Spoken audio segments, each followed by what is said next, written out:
I want to start by re-emphasizing the point that what are called the religions of the East, the ones we're discussing, Hinduism, Buddhism, and Chinese Taoism,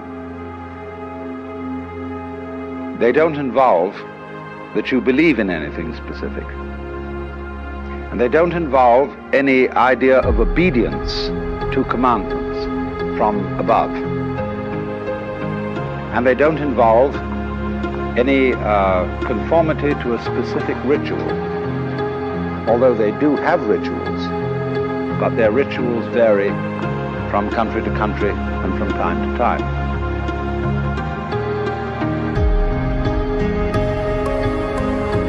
Their objective is always not ideas, not doctrines, but a method for the transformation of consciousness. That is to say, for a transformation of your sensation of who you are. And I emphasize the word sensation because it's the strongest word we have for feeling directly. When you put your hand on the corner of a table, you have a very definite feeling.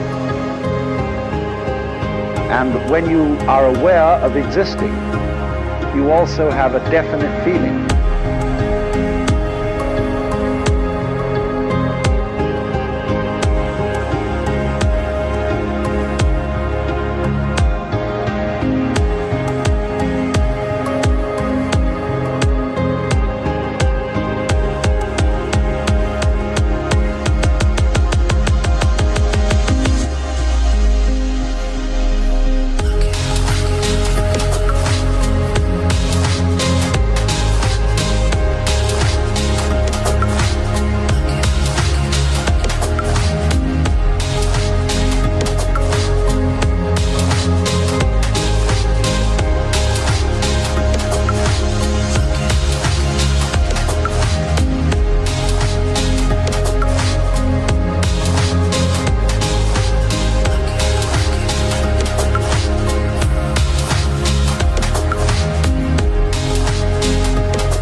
In the view of these methods or disciplines, the ordinary person's definite feeling of the way he exists and who he is a hallucination.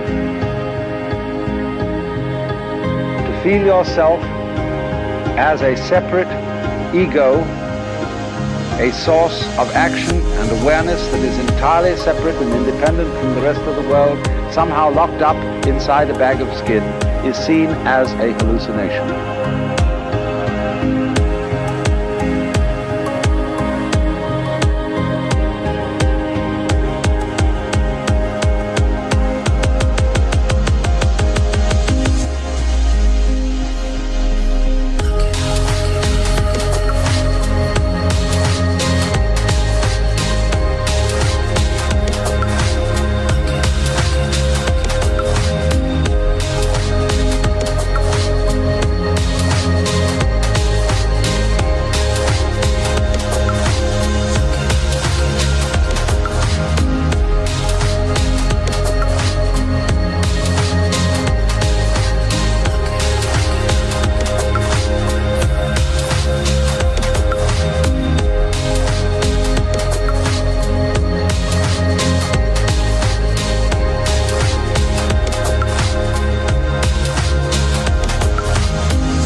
That you are not a stranger in the earth that comes into this world either as a result of a natural fluke or being a sort of spirit that comes from somewhere else altogether. But that you, in your fundamental existence, you are the total energy that constitutes this universe.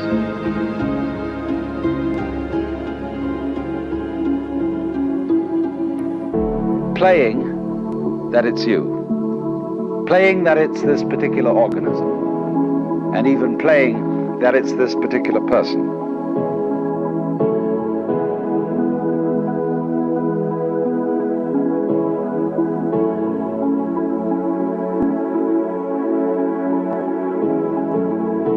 Because the fundamental game of the world is a game of hide and seek.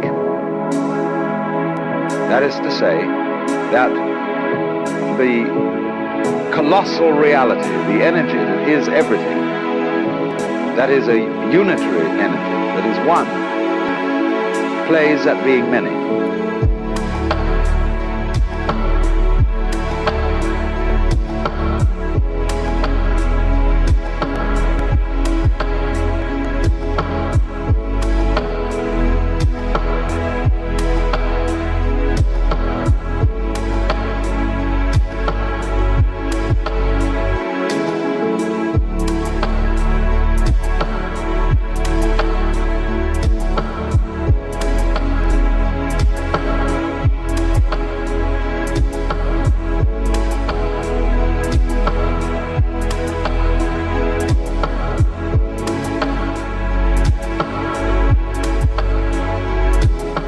Manifesting itself in all these particulars that we call you and you and you and you and you and you and you and you and this and that and all around us. And it's fundamentally a game. And you can say that this goes really for all the systems that I'm talking about. It's the basis of Hinduism, of Buddhism, and of Taoism. This intuition.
Now today we're going to talk about Buddhism. It originates in northern India, close to the area that is now Nepal, shortly after 600 BC. There was a young prince by the name of Gautama Siddhartha who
you are under illusion because the positive cannot exist without the negative.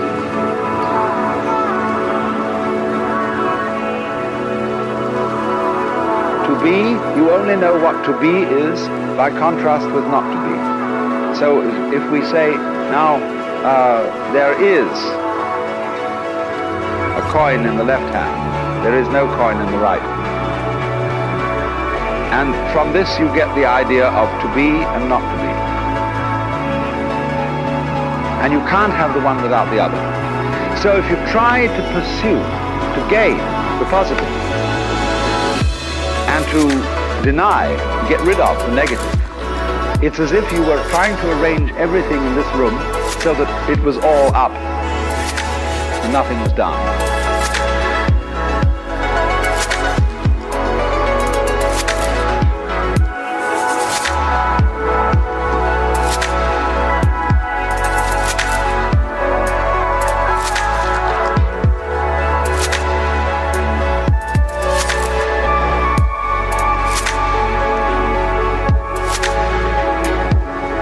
You can't do it.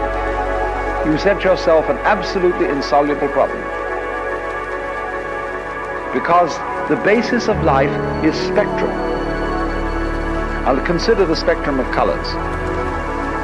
When you think of a spectrum, in what form do you think of it? Most people think of it as a ribbon, with red at one end and purple at the other. But the spectrum is actually a circle. Because purple is the mixture of red and blue. It goes right round.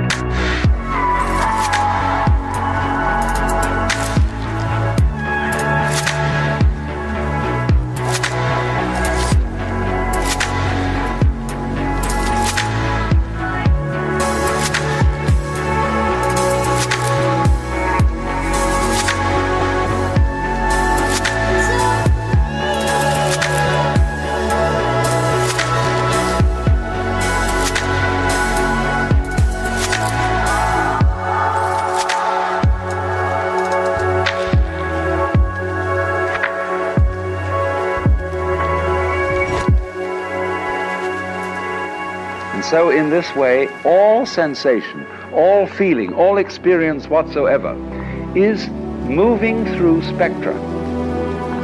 You don't only have the spectrum of color, you have a spectrum of sound, you have various complex spectra of texture, of smell, of taste, and you're constantly operating through all the possible variations of experience. And it implies that you can't know one end of the spectrum without also knowing the other.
So if you wanted, say your favorite color is red, and you wanted only red,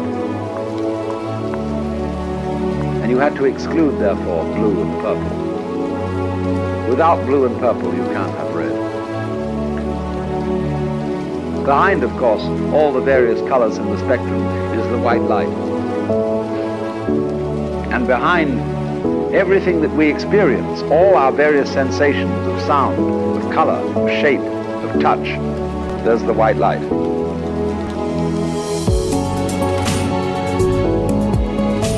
And I'm using the phrase the white light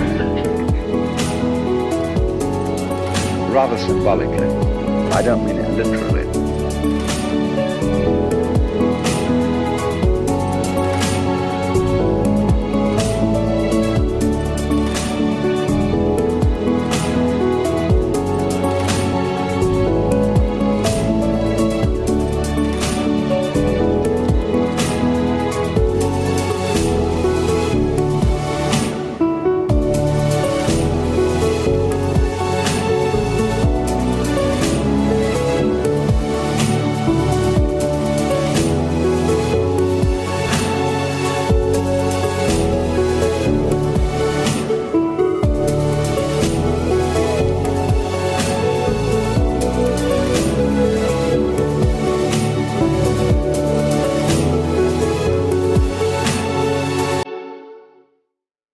But there is common to all sensations what you might call the basic sense. And if you explore back into your sensations and reduce them all to the basic sense, you're on your way to reality, to what underlies everything, to what is the ground of being, the basic energy.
To the extent that you realize this and know that you are it, you transcend, you overcome, you surpass the illusion that you are simply John Doe, Mary Smith, or what have you.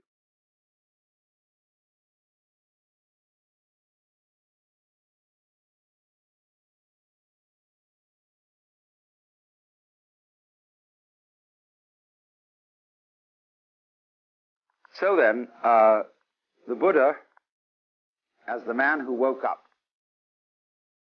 is regarded as one Buddha among a potentiality of myriads of Buddhas. Everybody can be a Buddha. Everybody has in himself the capacity to wake up from the illusion of being simply this separate individual.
The Buddha made his doctrine very easy to understand, because in those days there wasn't very much writing being done, and people committed things to memory.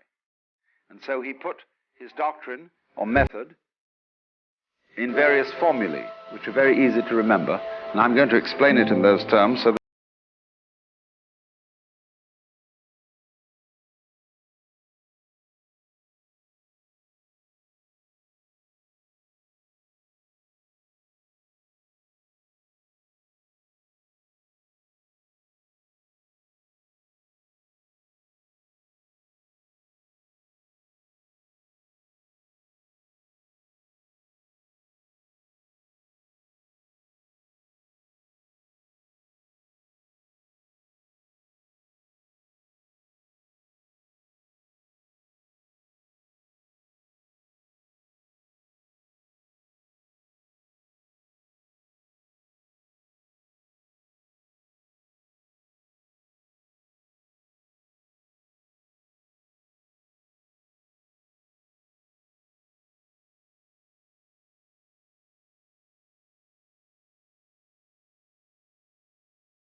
And this means the letter A in Sanskrit at the beginning of a word is often the equivalent of our non.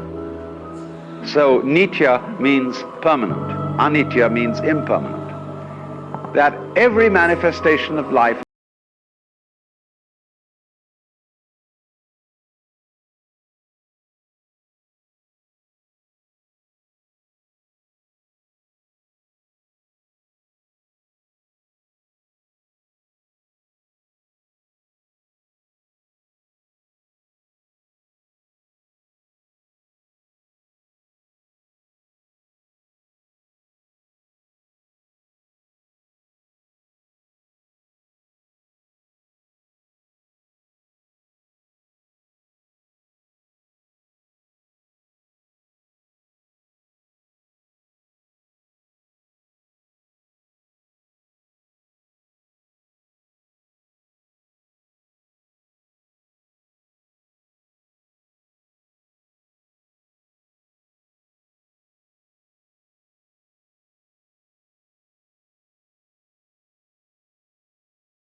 is a phantasmagoria, an amazing illusion, a weaving of smoke. And you try to hold on to it, you see, then you start suffering, seriously suffering. So avidya is this state of restricted consciousness, restricted attention, that moves through life unaware of the fact that to be implies not to be, and vice versa. Nirvana means breathe out.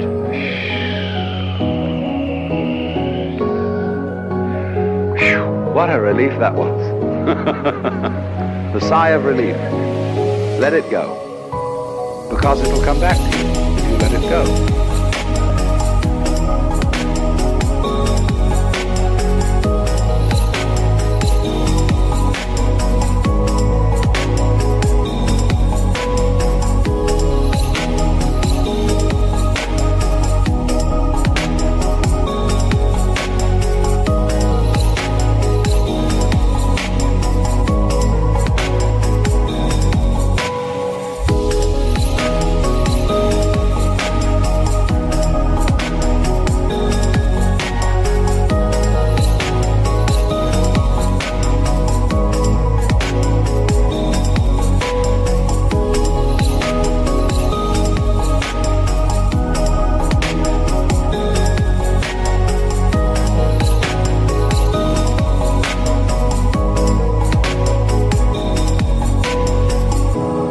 But if you don't let it go, you'll just suffocate. So a person in the state of nirvana is what we might call a blown out person. Like blow your mind. Let go. Don't cling. And then you're in the state of nirvana.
I re-emphasize the point. This is not, I'm not preaching, see? I'm not saying this is what you ought to do. I'm simply pointing out a state of affairs that is so. There's no moralism in this whatsoever. It's simply pointing out, like, if you put your hand into the fire, you'll get burned. So in the same way, if you don't want to be in a state of anxiety all the time,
see, Buddhism never hurries anyone on. They say, you've got all eternity through which to live in various forms. And therefore, you don't have just one life in which you've got to avoid eternal damnation. You can go running around the wheel and the rat race and play that game just as long as you want to, so long as you think it's fun. But if there comes a time when you don't think it's fun, you don't have to do it. So I wouldn't say to anyone who disagrees with me and who says, well, I think we ought to engage the forces of evil in battle and put this world to right and so on and so forth and arrange everything in this world so that it's all up. Try it, please. It's perfectly okay. Go on doing that.